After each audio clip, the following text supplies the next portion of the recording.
Radhe Radhe friends, जय Shri Krishna. Veena Deepak Soni YouTube channel में आप सभी का स्वागत है। फ्रेंड्स, आज मैं आप लोगों को इस वीडियो के माध्यम से देवशयनी एकादशी व्रत की सरल पूजा विधि करके दिखाऊंगी। साथ ही देवशयनी एकादशी व्रत का प्राण कब होगा, प्राण का शुभ समय, मुहूर्त क्या रहेगा, आप लोगों को इस वीडियो में संपूर्ण जानकारी मिलेगी। तो आप वीडियो को पूरा जरूर देखना। साथ ही आप लोगों को मेरी वीडियो कैसी लगती है मुझे कमेंट बॉक्स में जय श्री कृष्णा या हर हर महादेव लिख कर जरूर बताना। अब मैं आपको आगे बताती हूँ कि हम लोग देवशयनी एकादशी व्रत कब रखेंगे। हिंदू पंचांग के अनुसार 2026 में आषाढ़ माह की शुक्ल पक्ष की देवशयनी एकादशी तिथि का आरंभ 24 जुलाई को सुबह 9:13 से होगा। यही तिथि का समापन 25 जुलाई को सुबह 11:35 पर होगा। ऐसे में उदय तिथि के अनुसार पर इस साल देवशयनी एकादशी व्रत हम 25 जुलाई को रखेंगे। आपको देवशयनी एकादशी व्रत पर पूजा की शुभ मुहूर्त बताती हूँ। ब्रह्म मुहूर्त सुबह 4:16 से लेकर 4:57 तक रहेगा। अभिजीत मुहूर्त दोपहर 12 बजे से लेकर दोपहर 12:55 तक रहेगा। संध्या काल मुहूर्त शाम 7:17 से लेकर रात 8:19 तक रहेगा। यह सर्व उत्तम समय। इस समय आप देवशयनी एकादशी व्रत की पूजा विधि कर सकते हैं। देवशयनी एकादशी के दिन से चतुर्मास की भी शुरुआत तो होती है और हिंदू धर्म में चतुर्मास के 4 महीने बहुत ही शुभ माने जाते हैं। मान्यता के अनुसार इस दिन भगवान विष्णु शीर्षासन में 4 महीने के लिए योग निद्रा में चले जाते हैं। इसके बाद भगवान विष्णु योग निद्रा से सीधा प्रबोधिनी यानी देव उठनी एकादशी पर जागते हैं। साथ ही देवशयनी एकादशी से जितने भी मांगलिक कार्य शुभ कार्य होते हैं उन सभी पर रोक लग जाती है। वह सभी क्योंकि भगवान विष्णु 4 महीने के लिए योग निद्रा में हमें चले जाते हैं। उसके बाद में देव उठनी एकादशी पर वही उठते हैं, इसीलिए 4 महीने तक कोई भी मांगलिक प्रोग्राम नहीं किया जाता। मैं आपको देवशयनी एकादशी व्रत की बहुत ही सरल पूजा विधि करके दिखाती हूँ। आप सबको पता है देवशयनी एकादशी में भगवान विष्णु 4 महीने के लिए योग निद्रा में चले जाते हैं और उनके एक स्वरूप शालिग्राम जी का भी इन दिनों में हम पूजा करते हैं। साथ ही भगवान महादेव सावन का महीना आरंभ होने वाला है, तो इन दिनों भगवान महादेव की पूजा भक्ति का भी अत्यधिक महत्व है। और कहा भगवान विष्णु 4 महीने के लिए योग निद्रा में क्षीरसागर में चले जाते हुए धरती का कार्यभार भगवान महादेव के कंधों पे देखे जाते हैं। तो इसीलिए देवशयनी एकादशी के दिन हमें भगवान महादेव की भी पूजा भक्ति करनी है। इन दिनों भगवान महादेव की पूजा भक्ति का भी अत्यधिक महत्व है। तो अब मैं आपको देवशयनी एकादशी व्रत की सरल पूजा विधि बताती हूँ। सर्वप्रथम सुबह की प्रातःकाल जल्दी उठकर अपने प्रतिदिन के कार्य से निवृत्त होकर अब हम भगवान विष्णु की चौकी लगाएंगे या आप अपने मंदिर में भी यह पूजा कर सकते हैं। तो सर्वप्रथम मैंने वहाँ से सफाई की है। सफाई करने के बाद में वहाँ पे चौकी लगाकर और चौकी के ऊपर पीला वस्त्र लगा के अब हम देवशयनी एकादशी व्रत की सरल पूजा विधि करेंगे। तो आप सबको पता है देवशयनी एकादशी व्रत पर भगवान विष्णु 4 महीने के लिए योग निद्रा में चले जाते हैं। तो उनके स्वरूप सालग्राम जी भगवान, लड्डू गोपाल और महादेव की भी हम लोग पूजा, आपके घर में जितने भी विग्रह उन सभी को भी आप शुद्ध जल से, पंचामृत से, फिर पुनः शुद्ध जल से स्नान करवाना। तो पता आपको सालग्राम जी भगवान को औरतें स्नान नहीं करवाती हैं, उन्हें पुरुष ही हाथ लग स्नान करवा सकते हैं। तो मैं यहाँ पे महादेव जी को और लकाना जी को, लड्डू गोपाल भगवान को स्नान करा रही हूँ। पहले मैंने शुद्ध जल से स्नान कराया, फिर मैंने पंचामृत से स्नान कराया, फिर पुनः उन्हें शुद्ध जल से स्नान कराऊंगी क्योंकि महादेव को 3 बार स्नान करने का अत्यधिक महत्वपूर्ण स्थान है।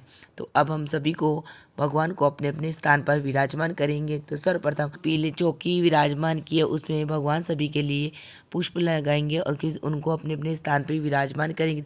तो सर्वप्रथम हमें भगवान विष्णु की प्रतिमा को विराजमान करें। उसके बाद में आप सभी पता है कि किसी भी पूजा पाठ में गणेश जी का सबसे महत्वपूर्ण स्थान होता है। तो मैंने गणेश जी भगवान को विराजमान किया। फिर हम लड्डू गोपाल भगवान की पूजा भक्ति करते हैं, तो मैंने लड्डू गोपाल भगवान को भी विराजमान किया। फिर महादेव को, आपको पता है कि सावन का महीना प्रारंभ होने वाला है, इसलिए मैंने महादेव जी को भी विराजमान कर लिया है क्योंकि भगवान विष्णु तो 4 महीने के लिए अब योग निद्रा में चले जाएंगे। तो मैंने भाव स्वरूप भगवान की प्रतिमा को स्नान कराया और सभी पे शुद्ध जल के छिटके छिड़क दिए क्योंकि हमने सभी को भाव रूपी पहले ही स्नान करा लिए। तो सर्वप्रथम हमने कलार रूपी वस्त्र भगवान विष्णु को अर्पित कर दिए।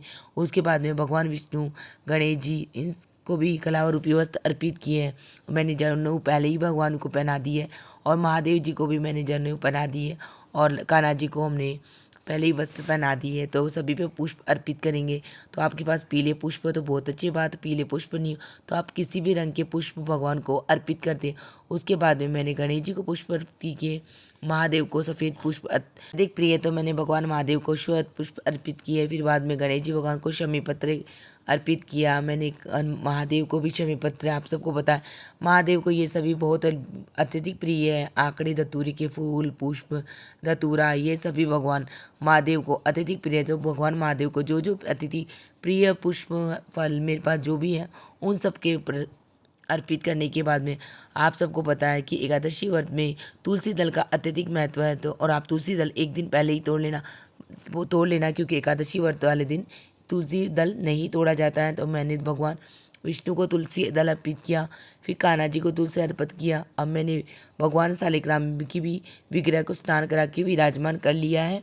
को हम चंदन का तिलक करेंगे क्योंकि आपको सबको पता है गणेश जी, महादेव और विष्णु भगवान, इन सबको चंदन का तिलक अत्यधिक प्रिय है। तो प्रतिमा में जितने भी भगवान हैं उन सभी को हम चंदन का तिलक लगाएंगे। उसके बाद में जो माता है उन्हें विष्णु भगवान को चंदन और हल्दी मिक्स हम चंदन लगाएंगे, लेकिन ये चंदन हम महादेव को नहीं लगाएंगे क्योंकि आप सबको पता है भगवान महादेव को हल्दी नहीं चढ़ती है। रोली का तिलक लगाएंगे। इस प्रकार हमने लड्डू गोपाल, सालग्राम जी, सभी भगवानों को सभी को चंदन का तिलक लगाया। उसके बाद में आपको पता है कि एकादशी व्रत पे हम चावलों को यूज़ में नहीं लेते, तो मैंने चावल के स्थान पर सफ़ेद तिल काम में लिए। तो मैंने सभी को तिल अर्पित कर दिए हैं क्योंकि चावलों का एकादशी व्रत पर छूना भी मना होता है। उसके बाद में हम गणेश जी भगवान को भोग अर्पित करेंगे। तो आप ऋतु फल या कोई भी पीली मिठाई भगवान को अर्पित कर सकते हो। तो मैंने आम का भोग गणेश जी और महादेव को अर्पित किया। उसके बाद मेरे कान्हा जी, सालग्राम जी और विष्णु भगवान को अलग भोग अर्पित किया। वो इसलिए क्योंकि आप सबको पता है गणेश जी और महादेव के तुलसी दल नहीं चढ़ता। विष्णु भगवान, कान्हा जी और सालग्राम जी का भोग बिना तुलसी के नहीं संपन्न होता। तो मैंने उन सभी को तुलसी, अब आपको पता है किसी भी पूजा में अग्नि का अत्यधिक महत्व है, तो हम दिया प्रज्वलित करेंगे और दिए की भी सर्वप्रथम पूजा कर ली है, उसको भाव स्वरूप लगा दिया है, उसमें पुष्प अर्पित किए, फिर रोली से तिलक किया और चंदन भी लगाया और उसके बाद में दिए को प्रज्वलित कर दिया। अब हम आगे की पूजा करेंगे। अब हम भगवान के लिए नैवेद्य या धूप प्रज्वलित करेंगे। अब मैंने धूप भगवान को दिखा के एक साइड में लगा दी है। भगवान को धूप नैवेद्य दिखाने के बाद में अब भगवान को हम दक्षिणा चढ़ाएंगे कि भगवान को दक्षिणा चढ़ा बोलेंगे अगर भगवान हमारी पूजा में कोई कमी हो गई तो उसके लिए आप हमें माफ़ कर देना। इस प्रकार भगवान के पास में हम दक्षिणा अर्पित कर देंगे। अब हम देवशयनी एकादशी व्रत की कथा कहानी सुनेंगे। तो कहानी सुनने के लिए सर्वप्रथम एक जल का कलश ले लिया है और अब मैंने थोड़े से तिल और फूल ले लिया और अब एक एकादशी व्रत की कथा कहानी सुनेंगे। तो एकादशी व्रत की कथा कहानी इसी वीडियो में सुनते तो वीडियो बड़ी हो जाती है, उसका वीडियो मैं अलग से डाल दूंगी। और हमने कथा कहानी सुनने के बाद में जो पुष्प थे वे भगवान विष्णु को अर्पित कर दिया और जो तिल थे वह हमने जो जल का कलश लिया उसमें डाल के अब सूर्य भगवान को अर्घ दे देंगे। इसी कलश से देवशयनी एकादशी व्रत की कथा। अब हम भगवान विष्णु की आरती करेंगे। तो सर्वप्रथम गणेश जी भगवान की आरती करेंगे। आप सबको पता है किसी भी एकादशी व्रत पर कपूर की आरती बहुत महत्वपूर्ण होती है। तो सर्वप्रथम गणेश जी भगवान की आरती करेंगे। उसके बाद में हम लक्ष्मी नारायण भगवान की आरती करेंगे और उसके बाद में हम महादेव की आरती करेंगे क्योंकि हमने भगवान महादेव की भी पूजा भक्ति की है तो उनकी भी आरती करेंगे।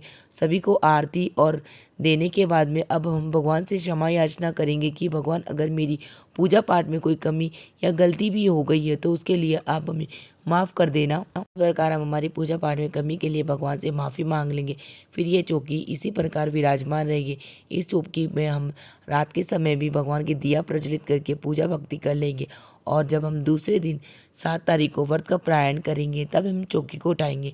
तो मैं एकादशी व्रत का प्रायण का शुभ मुहूर्त आप लोगों को बताती हूँ। देवशयनी एकादशी व्रत का प्रारंभ एकादशी व्रत का प्रारंभ 26 जुलाई को सुबह 5:38 से लेकर सुबह 8:22 के बीच तक कर सकते हैं। ये सर्वोत्तम समय। इस बीच में हमें देवशयनी एकादशी व्रत का प्रायण कर लेना है। इसी के साथ मेरी ये देवशयनी एकादशी व्रत की सरल पूजा विधि समाप्त होती है। आप सबको मेरी शनि एकादशी व्रत की पूजा विधि कैसी लगी मुझे कमेंट बॉक्स में जय श्री कृष्णा या हर हर महादेव लिख के जरूर बताना। मेरा वीडियो आप लोगों के लिए थोड़ा सा भी यूजफुल, थोड़ा सा भी ज्ञानवर्धक तो प्लीज़ प्लीज़ वीडियो को लाइक कर लेना, चैनल को सब्सक्राइब कर लेना, जिससे आने वाली वीडियो का नोटिफिकेशन आप लोगों को मिल सके।